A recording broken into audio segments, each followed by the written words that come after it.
these 4 tips will massively raise your success rate on really, really hard climbs. And to help me illustrate these tips today, I'm joined by Hannah Morris. How are you? I'm very, very good. What a treat, folks. Hannah Morris is back again. Hey! Right, hard climbing time. Yeah, apparently so. First thing for us to talk about when we try a hard climb is doubt. I think this is the main reason people really struggle to do hard climbs, because we look at something difficult and either we look at it going, well, it's not even worth me trying that, Yes. or we maybe have a couple of half-hearted efforts and they go, yeah, I was right, this is way too hard. I think it's very telling as well that in the intro you're like, we're going to do hard climbs, and my voice went up about 5 octaves. So I was like, I'm oh. going to set us a rule today. Reserve your judgment on whether or not you're able to do the climb we're looking at today until after we've tried it 100 times. And I'd actually recommend that for most people. Just ignore that doubt until after you've tried it a whole bunch of times. Find out if you're strong enough to do it and get past that doubt first, okay? We haven't even started the tips yet. That's just a free one for you, folks. Time for us to look at the boulder that I've chosen for you, Hannah. It is this black climb. Okay, it's steep. It's steep. It is, you're right, I would absolutely walk past it in the gym. What about it? What about it would make you want to walk past it? So, I think the fact that it looks very powerful, the holds are big. I usually gravitate towards small holds that I can really wrap on. Yeah. But yeah, it's a boulder that maybe I would discount as like not my style if I were having a working session in the gym. So it's going to be interesting to try it. I see. I think that's the right mindset to get into. Like, I'm interested to try it. Let's have a go, and then we'll decide what to do next. Here we go, moment 3. Go on, Hannah. I'm really excited. I'm excited to break something down. It's, I think, not a habit that I've ingrained in myself to like just spend time with stuff and be a little bit uncomfortable. I think I'm pretty bad at like, or I could be better at sticking with things that I find hard. Yeah. Come on, come on. Come on. Great start. Oh my gosh. Okay, that went half and half according to my plan. There was Okay. some unexpected, like freestyle-y moments. I've never done a V8, and I think probably one of the biggest reasons I've never done a V8 is because I've probably never spent more than about an hour with a V8. Yeah. So I've not let myself really get into that process, and I've always gone in with the expectation of like, if I don't do it in a session, then it's impossible, I'll never do it. And so I've never climbed beyond V7 because I'm not giving myself the time, or I'm going in with the expectation of like, this has to feel easy enough, whatever easy enough is, within the first hour. Yeah, no, that makes sense. Let's just talk quickly about expectations for our session today in this video. Similar to what we talked about when Sam, behind the camera, was doing exactly this session with me where we were trying a hard climb. I think you are definitely capable of doing this boulder. Yeah. So let's imagine that this is a 6 or 7 hour process, which might be spread out over several sessions, and we're just seeing the first hour of that process. Tip number 1, I've got my wizard staff to give me coaching authority. Okay. So I think this is a relatively basic tip on tactics. Right. If the holds are dirty, it can sometimes make the climb a grade or so harder. Yeah. If you're really tired and you're all sweaty and your hands are hot, it can also make it a couple of grades harder. And if you don't have a good plan, you're doing much harder beta than you need to, that can make it a whole bunch harder. So I'm very sure everyone's watching this at home going, oh my God, well, this is the tip? Like, I know, it's really basic, but I've seen extremely experienced climbers completely forget to do any of that basic stuff as soon as they get just really excited about doing the climb, or really frustrated. Like, once you've got to the point where you're like, oh, I'm not going to do this, you stop bothering to brush the holds, you stop bothering to rest. Really, really good start. Okay, so now we're on to a move where I think we've got a few different options. Yeah. And this is my second tip. When you're working on a hard climb, really decide like, okay, what am I trying to do right now? Am I trying to execute the climb, or am I trying to research better options? Yeah. You instinctively read some really, really good moves, but I think if we spend a little bit longer, you would learn more options for those moves, and then you can make better choices. Yeah. So let's do a bit of research. What are all the different options we could use to get to that next hold? You matched hands and then put the foot up and slipped. Yeah. It could work that way, but tell me some other options. Really twisting with the hip like as close to the wall as I could do, and this. Yeah. However, walking through that on the ground, I feel like I'm going to be twisting out like this. I actually That's think... just come to me. Yeah. So I wonder if I want a little bit more of a stable base. I've also got the start hold. Good spot. So I could get right, left. You found a bunch of different options for where you could put your feet, when you can move your feet, where you put your hands, how you move between the holds. I'd like you now just to explore those different options and find out how they feel. Yeah, I think going into this process, expecting not to get the climb, like it's a lot more enjoyable of a process to, like, I don't expect to get to the top of this. It'd be great. I think I could, maybe. But that's not maybe the expectation we need to set today. Yeah, my exactly. Goal, really. My goal is to figure out the best method to put all these moves together and yeah, have fun perfect. doing it. Amazing. Just try from that undercut now.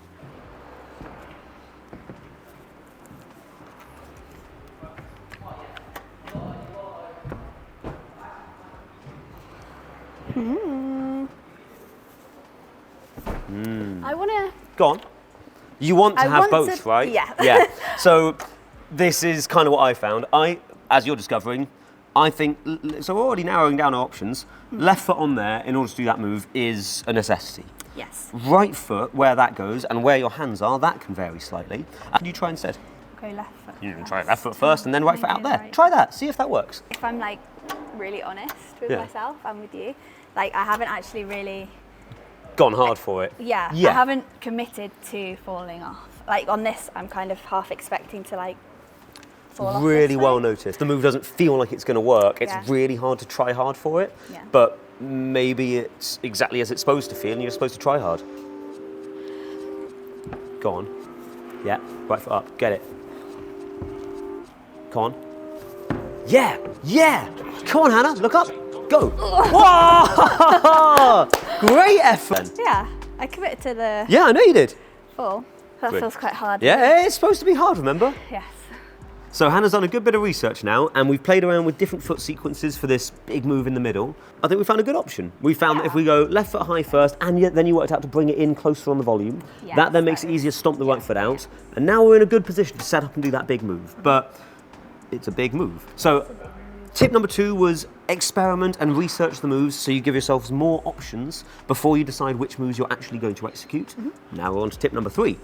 How do we teach ourselves and help our bodies learn how to do hard moves? Let's talk about how we can make a move that currently feels impossible feel a lot more achievable and eventually become a move that we actually feel confident with. 2 main options that I use for making the move easier. One would be, we've got both of these options available today, which is lovely, adding in some holds so that we can do similar but easier versions of the same move. Be my second method for making the moves a bit easier with a power spot.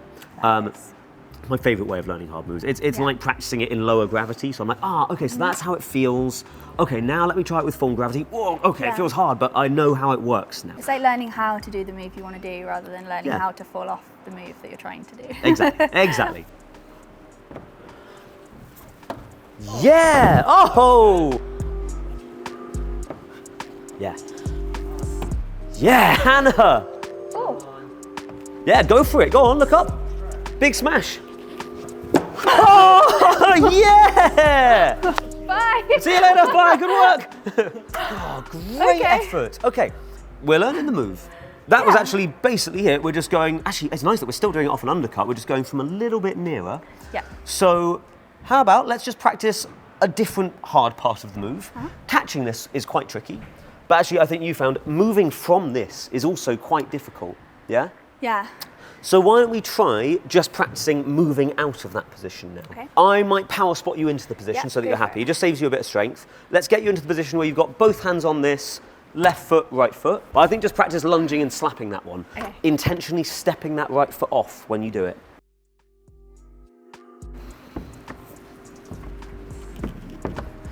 Go on. That right foot stayed on a little bit too long. Did it? Yeah, and I'll slowly give you less and less help until, Yeah. I reckon, probably 5 or 6 attempts from now, it's probably just going to be you doing the move. Step off it as you go. Oh, Yeah! That was great. Rest, rest, rest, rest, rest. Don't worry about that next move for now. Really nice. So remember, the third tip we're talking about now is learning how to do the hardest moves of the climb. Give your body the space to learn how to do it by making the move easier. First, we did this by just adding in intermediate holds. That's usually a really good way of doing it. And now we're on to the second one, which is actually Hannah's now, she did it from this pretty quickly, and we learned a couple of cool things about where the feet would be. Now we're on to just trying the full version of the move, and this is made easier by someone power spotting you, so you can literally try it in lower gravity. So Hannah just did the move with me, I think, giving her like 15% less gravity. Now we're going to try it again. I'm going to give her 10%, and we'll try it again, 5%, and fairly soon I think it'll be Hannah doing it with me stood over here. Then we're getting on to the next step. Go on.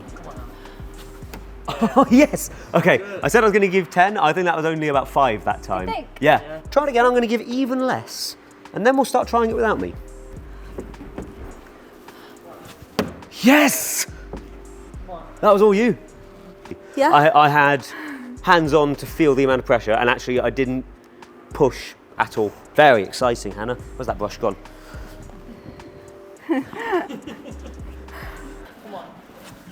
Oh, almost! That was, that felt Wanted. like I could do the move. Gone from being like, I'm not going to do that move, to like, I maybe could.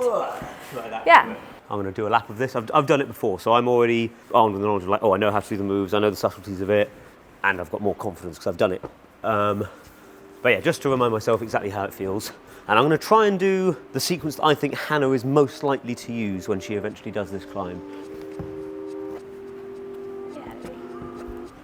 Solid. Yeah, the black brush. Yeah.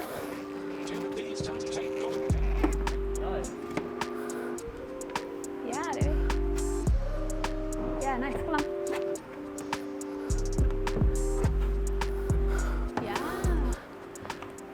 I think psychologically, even though Louis and I are operating at wildly different grade levels, it's always useful or like, inspiring to see someone do something that you're trying to do because you're like, oh, that's possible for Louis. But also, it could be possible. Mm-hmm. I've seen a human being do it. Yeah, right? It can be done.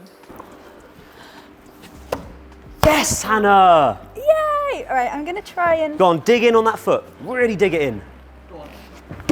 Oh, yes! So good! Okay, so great work so far, and I think you can see, that next move is clearly hard. But based on what we've just been doing, I think you'd know how you'd break it down to learn that move as well. Yeah. But let's take a step back. Let's stick with the move we're doing now. So the thing I think we should do next, folks, is now that we've learned how to do the move, make it a little bit harder so that you're learning how it would actually feel in the context of the climb, and that way you have a lot more confidence. First challenge for you. Just see how many times you can do it in a row without stopping and resting and chalking up. I'll power spot you into position each time. So you get on, I'll power spot you in, smash the move. Okay. You get down, power spot you again, smash the move again. And we'll just keep trying that a few times, okay? But it is supposed to feel hard. Oh, close! Yeah! I think this is what's really interesting about working hard climbs. If we'd had that attempt just 5 minutes ago before you'd successfully done the move, we would have been really excited about it. But now because you've done the move, you're like, oh, disappointing, I fell off again. Still progress, still making good attempts. I think that's it. I am grappling with that sense of, oh, I've like made backwards progress, rather than seeing it as what it actually probably more realistically is, and it's still forwards progress. But I haven't done the move a second time, so I'm seeing it as like a failure. Yeah. Keep in mind that, as I'm sure lots of us know, but good to talk about, progress doesn't really look linear. Actually, if you look too closely, as you're saying, you're like, oh, my progress was going like this, then I did the move, and now my progress is going like this. Yeah. Now learn from experience, if you step back and you look at it in a large scale, you're like, oh, my progress goes like this, and I did the move, then I didn't do the move for a while, then I did the move again, and then I didn't do it for a while. And if you step back far enough, you're like, oh, progress is doing this, but actually it's doing this. So just let that negative progress happen occasionally. It's fine, it's part of the process. Keep trying it. Yeah! That was really good. Really good. It's sounding like really cliche. Go on. Like 99% of climbing is falling off, right? Yeah. So if you're like really disappointed and upset every single time you fall off, then you're just gonna have a miserable time. Yep. So if you can train yourself to be like, woohoo! Then you just have it. Yes, right. Okay. Then if you choose to get really excited about this, it makes it much easier to withstand failure. When I try a hard climb, I'll look at it going, I am expecting this to make me fall off 1,000 times, and I'm not going to learn what I need to about it unless I fall off it 1,000 times. Yes! Oh my God. Tip number 3 was teaching our body how to do the move by making them easier, then by making it harder. And slowly we've practiced, and we've actually become pretty consistent with a move that, when we started, we didn't look like we were going to do at all. Yeah. Really good work so far, Hannah. Thank you. So that brings us on to tip number 4. I think we should now try and make some good links on this climb. Yeah. Now, this is going to be a mindset-focused tip. When we talk about being in the zone, I think actually what we're talking about is being completely present. I think we've all had this feeling when we're climbing. The whole world drops away. All you can feel and think about is like getting the hold, trying really hard, getting the next one. But that's a really hard state to achieve because as soon as you start thinking about it too much, you break the spell. How can we get to this point where we're just feeling really, really present? Let's work out how to get into a really nice present state when we're climbing. You can just set an intention of like, I just want to try hard and have a good time. And that's a great way of being really, really present. Yeah. The other one I'd recommend, and this is something that I think Hazel Finley would probably talk about, you've had sessions with her as well, focusing on things that make you feel more present. So this is why we focus on our breathing, why we focus on the sensation of grabbing the holds. Maybe we focus on, and this is obviously a helpful one for most people, putting music on and just getting really into the music and just focusing on that. Things that get you out of your own head and allow you to just give yourself space to do what you need to. I'd like you to try this climb from the start now. Okay. Hop on, try really hard and enjoy every move. And just focus on each move as it comes. Yeah, come on. So good. Yeah, Hannah. Go on, go on. Let's go. Oh my God, come on, Hannah. Okay. Do it. I'm no longer present. Do it. Oh! What an effort! Oh, that was so good! Oh my God, I can't believe how much we've learned on this already. Oh, I'm really psyched on that, and strangely, I had my best attempt at going for the pinch. Yeah, right? That was the best you've done that move so far. Chatting on the wall. You literally basically told me how you weren't going to do the move and then almost did it anyway. Damn, I love coaching. That was great fun, and as always, Hannah is a fantastic student to work on this stuff with. So we've spent about 45 minutes to an hour working on a very hard climb. This is a higher grade and not of the style that you would normally choose for yourself. And just to recap on the 4 tips we've gone over, number 1, basic tactics to make sure you're making the climb as easy as you can. Make sure you clean the holds, make sure you rest, make sure you have a good plan. Tip number 2, when it comes to making a good plan, if you research the moves a little bit and you learn all of the options for every move, that gives you better choices for which moves you actually want to execute. Tip number 3, when it comes to teaching yourself how to do the hardest moves on the climb, break them down and teach your body how to do them. Add in some intermediate holds, get someone to power spot you, and slowly learn how to do an easier version of the move before you do the move itself. And then once you've done the move itself, practice being consistent with it to build confidence. And then finally, tip number 4, when it comes to actually wanting to execute the climb, being present and being in the zone allows us to climb at our best. So practice doing that. Intentionally focus on just trying really hard and enjoying the moves, and then practice specific things which allow you to be more present, like focusing on your breathing, listening to music, focusing on the sensations of the climb, rather than worrying about the overall result. Make sense? Yes. Make sense? Yes. Good. What were your main takeaways from today, Hannah? I was so surprised with the progress that I made, and that I think opened my eyes a little bit to how I really don't give the projecting process enough respect and I walk away really quickly. Kind of have to like relearn that you've said so many times during this video, like it's supposed to feel hard. This is a project at your max grade. I've never climbed V8 before. Like it's supposed to feel hard, and that's not a bad thing. Yeah. You can actually like learn a lot and really surprise yourself. So like prepping yourself for it to feel really difficult and not seeing that as a sign of it not going well. So yeah, really trying to keep that mindset of like breaking it down into a less overwhelming whole is something that I think I'll take forward into my own climbing a little bit more. Thank you so much. So, okay, folks, if you've got your own takeaways and your own things that you learned from this video, comment them down below. I'm fascinated to know what you got from this video as well.